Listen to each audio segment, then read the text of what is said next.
어제 지인이 자기 친구가 테슬라 40억 주식이 있다네. 근데 회사를 계속 다닌대. 어떻게 생각해?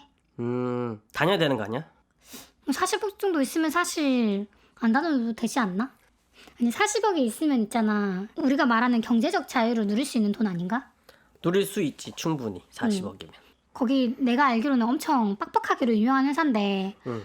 굳이 거기 다녀야 될까? 지금 있는 주식이 40억이 됐어. 응. 짭스는 다닐 거야? 그러면 반대로 응. 네가 살고 있는 집이 있잖아. 근데 그게 지금 호가가 40억이야. 응. 그러면 너는 모든 일을 그만두고 쉴 수 있을 것 같니? 이게 두 가지 포인트가 있는데 첫 번째는 내가 가지고 있는 테슬라 주식이 40억이면 이게 더 오를 수 있다는 기대감이 있잖아. 응. 그러면 그 한 주도 팔기가 싫어져. 한 주도? 어. 응. 그리고 더 모으고 싶어 사람이. 욕심 진짜 끝이 없구나. 이게 욕심의 범위랑은 좀 다른 것 같아. 나 같은 경우도 이제 주식을 많이 하는 편인데 주식이 팔 때 엄청 아깝다. 물론 그 팔았을 때 수익을 보고 황금성이 있지만 그걸 모아가는 재미가 굉장히 크거든. 주식이 사실 최고의 덕질이라는 표현이 있거든. 그리고 그 주택을 예로 들었잖아, 아파트를. 압구정 현대 아파트가 뭐 40억 정도라고 하니까 4, 50억이라고 하니까 물론 부동산과 달리 주식은 쪼개 팔 수 있잖아. 쪼개 팔 수는 있어. 근데 어느 순간부터 주식을 이렇게 모아가고 자기가 맞다고 생각하는 회사가 가치가 커지면 하나의 덩어리로 보이기 시작하는 거야. 어떤 개념인지 알겠니? 만약에 혹시나 주택도 방 하나씩 쪼개 팔 수 있다고 하자. 그렇게 하더라도 내가 그 집을 보유하고 있는 사람이라면 그렇게 팔기 싫겠지. 그럴 것 같아. 만약에 너는 부동산을 좀 좋아하는 편이잖아. 그렇지. 그러면 그거를 팔 수 있을까? 근데 지금 생각해보니까 못 팔 것 같아. 같은 원리야. 그리고 경제적 자유와 이 내가 보유하고 있는 자산은 상관관계가 있지만 또 없을 수가 있는 게 테슬라 주식을 40억치가 있다고 해도 이 주식으로부터 발생되는 부가적인 이익은 없단 말이야. 자산이 자산을 만들고 있을 뿐이지 내가 생활에 필요한 밥을 먹는다든지 집세를 내기 위한 돈은 없단 말이야. 그렇기 때문에 회사를 다닐 수밖에 없는 구조가 되는 거야. 내가 부동산에 관심이 많다고 했잖아. 그리고 이런 거지. 내가 집이 있는데 집이 한 채 더 있어. 근데 이 집을 이제 월세를 주는 거야. 그렇지. 그 월세를 주고 임대 수익을 계속 받는 거지. 맞아. 그렇게 하면 이게 뭐 2배, 3배는 오르지 않더라도 꾸준히 현금이 들어오잖아. 맞아. 그 이거로 생활할 수 있잖아. 그렇지. 그러니까 주식의 경우에도 배당주에 투자를 할 경우에는 그게 물론 가능할 수 있다는 가능하지. 거지. 물론 가능한데 여기서는 사람의 성향 차이인 것 같아. 회사가 너무 싫고 회사가 다니는 것을 그만하고 싶다면 테슬라 주식을 40억이면 20억을 팔고 20억 정도를 배당주에 넣어서 배당금으로 자기 생활을 충분히 할 수 있거든.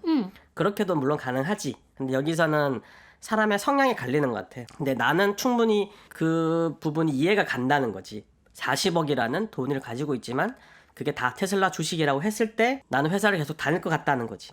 근데 나는 또 그런 생각이 들 때 우리가 일을 하지 않고 무엇을 할 수 있을까라는 생각을 하면 사실 할 게 많이 없어. 왜냐면 그렇게 살아보질 않았거든.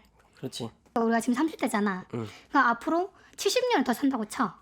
근데 노동하지 않고 70년 동안 뭘 할까? 하긴 뭐 그럴 수밖에 없는 게 놀고 먹는 것도 이게 하다 보면 한계가 있거든. 다들 평생 놀고 먹고 싶다라고 하지만 자기가 의미 있는 걸 하고 싶어 하는 게 또 인간이다 보니까 그런 부분도 충분히 있을 수가 있지. 그리고 한국 사회에서는 내가 정말 하기 싫은 이 일이지만 그 사람이 어떤 일을 함으로써 내 상황을 설명해주는 단어가 되거든.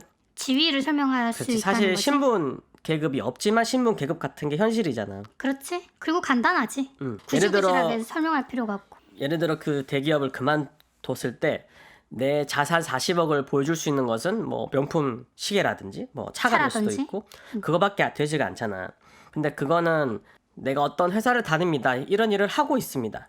그 순간 사람들이 머릿속에 있는 그 고정관념이라고 하지. 어떤 사람일 것이다라는 게 사실 결정이 되어버리는 것도 사실이잖아. 그건 그렇지. 그러니까 즉각적인 존중을 이끌어낼 수 있다는 거지. 그렇지.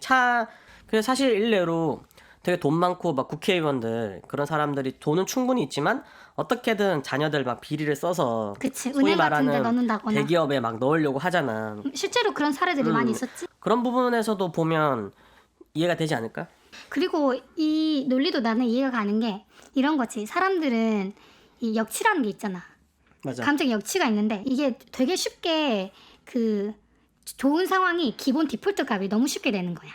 그래서 내가 40억짜리 아파트를 갖고 있는 사람이면 이제 과거에 어찌됐든 지금 40억짜리가 나한테 너무 기본인 거야. 맞아 맞아. 그래서 이거를 쪼개 팔면 뭔가 뭐지? 약간 이상한 허탈감도 들고 그치? 허탈감이 들 수밖에 없지. 그런 느낌이 든가. 애초에는 뭐 그게 5억짜리였음에도 불구하고 그렇지. 그런 느낌이 드는 거지, 그치? 테슬라 40억 갖고 있다는 그 친구 그 얘기 듣고 어떤 생각을 했냐면 예전에 내가 어떤 되게 큰 회사에 공동 창업자를 한번 만난 적이 있었는데 그 인터넷이 초기에 이제 깔리게 될 때 그때 이미 한 현금으로 130억이 있었대. 자기가 다른 사업을 이제 시작을 하면서 그 130억이 계속 이게 주는 거야. 그렇지. 근데 그 너무너무 불안하고 너무너무 고통스러웠대. 그러니까 130억에다가 주식까지 있었거든. 근데 그 현금이 주는 것만 봐도 너무 고통스러웠다는 거지. 그러니까 이게 인간이란 게 너무 쉽게 좋은 상황을 너무 쉽게 자기 거라고 생각하고, 그치? 신의 기본값인 거지. 그러니까. 내가 테슬라 주식 40억 있는 게 기본인 거지. 거기서 내가 자산을 더 추가하는 것이 자신의 더 나아가야 할 방향이 돼버리겠지. 그러니까 예를 들면 막 회사에서 스트레스 받아서 막 일을 하겠지. 일을 하면서 월급이 받으면 그 스트레스를 풀기 위해 테슬라 주식을 사는 거야. 이게 어떻게 보면 바보 같아 보일 수도 있지만 삼자 입장에서는, 당사자 입장에서는 나는 충분히 진짜 공감이 가거든. 회사에서 받은 모든 스트레스를 테슬라 주식에 사는 거야 그냥. 나는 공감은 잘 안 가는데 그 이해는 간다. 나는 이해를 떠나 공감이 돼 충분히. 나 비슷한 이제 직장 생활을 하는 사람으로서 이렇게 생각할 수도 있지. 그 많은 돈을 두고 쓰지 않으면 뭐하러 돈을 버느냐라고 생각할 수 있지. 나도 그렇게 생각해. 이걸 게임이라고 치자. 게임을 안 하는 사람 입장에서는 밖에서 봤을 때 그 사이버 세상에 랩업이 뭐가 중요하냐고, 도대체 왜 게임을 하는지 모르겠다라고 생각할 수도 있잖아. 근데 그 게임을 하는 당사자 입장에서는 그게 아닌 거야. 그게 자산을 모아가는, 소위 말한 주식을 모으든 주택을 모으든 부동산을 모으든 그 사람들 입장에서는 이게 돈을 벌어서 이거를 하는 게 가장 재밌는 행위인데 그거를 왜 하냐라고 하면 좀 말이 안 되는 거지. 그러니까 나도 지금 생각하면 얼마라고 내가 정확히 얘기는 못 하겠는데 한 2, 30억 정도 있다고 치자. 그러면 인간이 막 엄청나게 사치를 하지 않는 이상 이 2, 30억이면 뭐 먹고 싸고 뭐 교육비 쓰고 뭐 이렇게 하는 데는 지장이 없는 돈이잖아. 그치? 충분히 지장은 4인 없지. 가족 기준으로. 그 이상의 부를 봤을 때는 어느 정도는 약간 가상의 세계 같은 느낌이 있다는 거야. 자기가 평생 쓰지 않은 돈임에도 불구하고 그걸 집착하고 그걸 더 갖기 위해서 욕심내는 거지. 그럴 수 있지. 그래서 어느 정도부터는 그게 정말 게임이 되는 게 아닌가. 막 그런 그치? 생각 하잖아. 와, 이거는 이재용 돈 저렇게 많은데. 왜 또 돈을 벌려고 할까? 근데 내가 생각했을 때는 그 정도 돈이 또 벌리면 그 비슷한 세계에서 또 자기들끼리 비교를 하는 거야.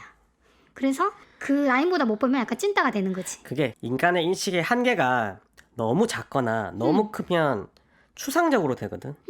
돈이 추상적으로 다가오는 거야. 우리가 흔히 직장 생활하면서 40억 이상 가면 사실은 우리가 생각할 수 있는 영역은 이제 벗어나기 시작하는 거야. 그런 것 같아. 현실적 사실은 계좌 속에 찍혀있는 40억이라는 그 숫자가 추상적으로 다가오는 순간부터 이 돈은 내가 사용하기 위한 돈이 아니고 그냥 진짜 사이버머니 같은 느낌이 될 수밖에 없는 거야. 그리고 온라인 게임 레벨업에 집착을 하듯이 그게 쌓여가는 거에 자꾸 집착을 할 수밖에 없을 것 같아.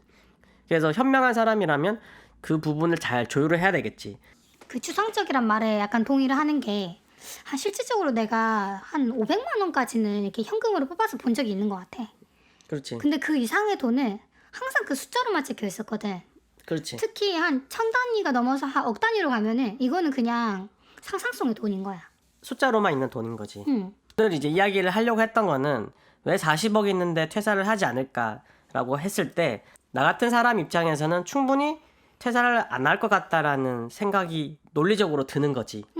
근데 반면에 그 상황이 되지 않은 사람 입장에서는 왜 퇴사를 안 하지? 그렇게 힘들게 회사를 다니는데 라고 반문을 할 수 있다는 걸 알게 되는 거지. 어쨌건 나는 테슬라 주식이 40억 있어도 퇴사를 하지 않을 것 같아. 나는 퇴사를 하고 새로운 인생을 시작해 볼 것 같아.